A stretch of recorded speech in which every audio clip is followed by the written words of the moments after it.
بسم اللہ الرحمن الرحیم۔ شروع اللہ کے نام سے جو بڑا مہربان نہایت رحم کرنے والا ہے۔ حضرت محمد صلی اللہ علیہ وآلہ وسلم فرماتے ہیں، وادی عقیق کی سیر کے بعد حضرت جبرائیل علیہ السلام مجھے ایک پتھر کی طرف لے گئے۔ وہاں ایک سیڑھی آسمان کی بلندی سے پتھر کی طرف لگی ہوئی تھی۔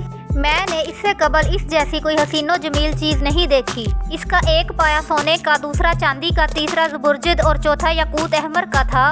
پھر جبرائیل علیہ السلام نے مجھے سینے سے لگایا، اپنے پروں میں لپیٹ لیا اور میری آنکھوں کے درمیان بوسہ دیا اور مجھے کہا، اے محمد صلی اللہ علیہ وسلم، سیڑھی مبارک پر قدم رکھیں۔ پھر میں اور جبریل امین دونوں سیڑھی پر چڑھے۔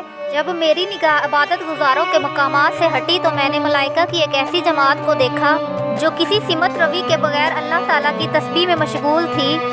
حضرت محمد صلی اللہ علیہ وآلہ وسلم فرماتے ہیں، میں نے پہلے آسمان میں ستاروں کو ایسے لٹکتے ہوئے دیکھا جیسے مساجد میں قنادیل۔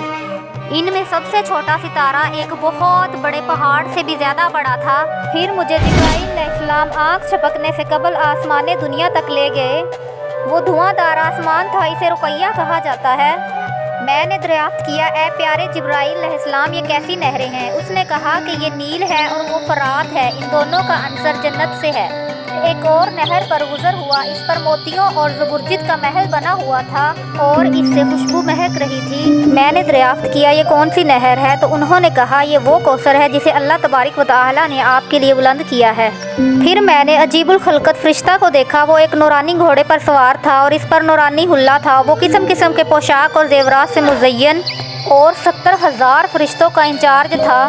ان میں سے ہر فرشتہ کے ہاتھ میں ایک نورانی نیزہ تھا۔ وہ اللہ رب العزت کا لشکر ہیں۔ جب کوئی زمین میں اللہ تعالیٰ کی نافرمانی کرے تو وہ منادی کرتے ہیں کہ یقیناً فلاں بن فلاں پر اللہ تعالیٰ کا غضبناک ہو گیا ہے، تو وہ بھی اس پر غضبناک ہوتے ہیں۔ اور جب انسان استغفار اور توبہ کرے تو وہ منادی کرتے ہیں کہ اللہ تعالیٰ فلاں بن فلاں سے راضی ہو گیا ہے، تو وہ بھی اس سے راضی ہو جاتے ہیں۔ میں نے دریافت کیا کہ اے پیارے جبرائیل علیہ السلام، یہ بڑا قداور فرشتہ کون تھا؟ تو اس نے کہا کہ یہ اسماعیل آسمان دنیا کا خازن ہے۔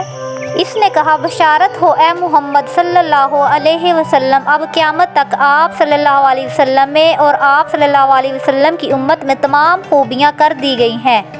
میں نے اللہ تعالیٰ کا شکر ادا کیا، پھر میں اس کے آگے آگے چل پڑا۔